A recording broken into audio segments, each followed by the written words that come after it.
रणभूमि में आपका स्वागत है। रणभूमि में आज हम चलेंगे गंगा के उस पार, सोनपुर।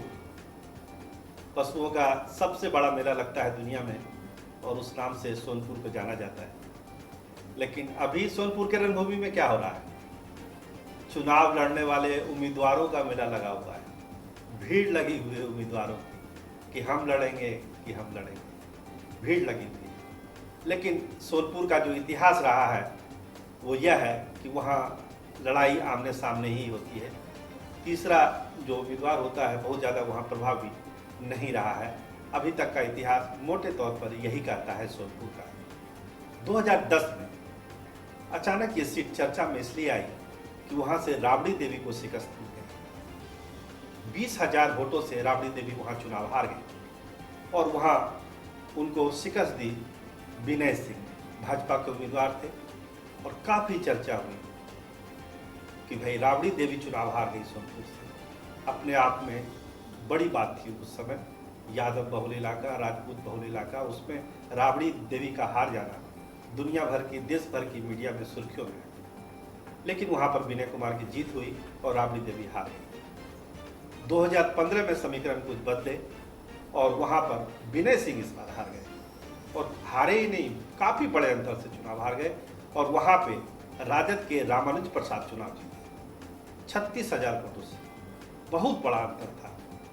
ये 5 सालों में ये बड़ा अंतर आया आरजेडी और बीजेपी में।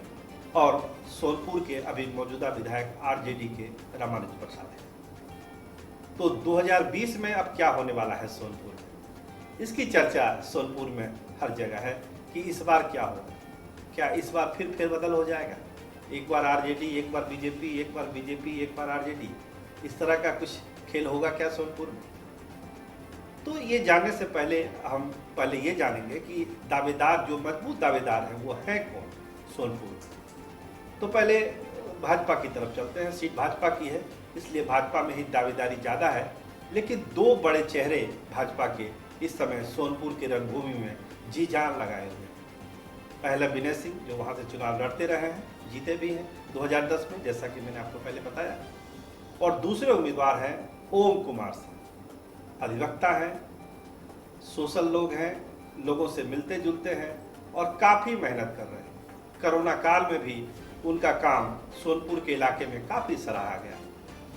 तो विनय सिंह और ओम कुमार सिंह, ये 2 मजबूत दावा है बीजेपी की तरफ से और भाजपा को उसमें एक नाम पर मुहर लगानी है। अब दिल्ली दरबार में किसकी पैठ ज़्यादा मजबूत है, बिहार में किसकी मजबूत है, कार्यकर्ताओं का क्या फीडबैक होगा, पार्टी नेताओं का क्या फीडबैक होगा, इस पर निर्भर करेगा कि भाजपा का जो कमल छाप है वो किसको मिलेगा, ओम कुमार सिंह को या विनय सिंह को। लेकिन दोनों अपने तरफ से प्रयास कर रहे हैं। अगर किसी नए चेहरे को देने की बात हुई तो निश्चित तौर पर ओम प्रकाश सिंह का दावा ज़्यादा मजबूत होगा। ओम कुमार सिंह उसमें आगे निकल जाएंगे। लेकिन फिलहाल विनय कुमार और राम कुमार सिंह में दावेदारी को लेकर बड़ी कड़ी टक्कर है। ये पार्टी को तय करना है कि वो किसको चुनावी मैदान में उतारेंगे। अब हम चलते हैं राजद की तरफ। राजद में क्या होगा? क्या राजद इस बार अपना चेहरा बदले? रामानुज प्रसाद मिलनसार स्वभाव, बहुत सरल स्वभाव के, आम लोगों से मिलने वाले, काफ़ी मिलनसार आदमी हैं। विधायक के तौर पर भी उनका कार्यकाल अच्छा रहा। विधानसभा से लेकर क्षेत्र में कहीं कोई बहुत बड़ी शिकायत उनके खिलाफ नहीं है। तो क्या ऐसे चेहरे को राजद बदलने वाली है? अब देखिए, ये परिस्थिति पर निर्भर करेगा। जैसे 2010 में रामानुज जी को टिकट नहीं मिला, राबड़ी देवी को टिकट मिल गया। तो परिस्थिति किस तरह से बदलेगी सोनपुर में, इस पर निर्भर करेगा कि राजद में दावेदारी किसकी हो सकती है। एक नाम जो रामानुज प्रसाद के बाद उभरता है वो है राजन राय का। बहुत प्रभाव रखते हैं। कहा जाता है कि पटना के दरबार में उनकी सीधी एंट्री है। काफ़ी सक्रिय भी रहते हैं, युवा हैं और कोशिश कर रहे हैं कि इस बार सोनपुर के चुनावी दंगल में, रणभूमि में एक बार राजद का लालटेन लेकर वो उतर जाए। अब कितने सफल होंगे ये तो वक्त बताएगा। मुकेश सहनी की पार्टी से पिंकी सहनी जो है वो लगी हुई हैं। कांग्रेस से भी एक उम्मीदवार है अजय सिंह, वो भी लगे हुए हैं।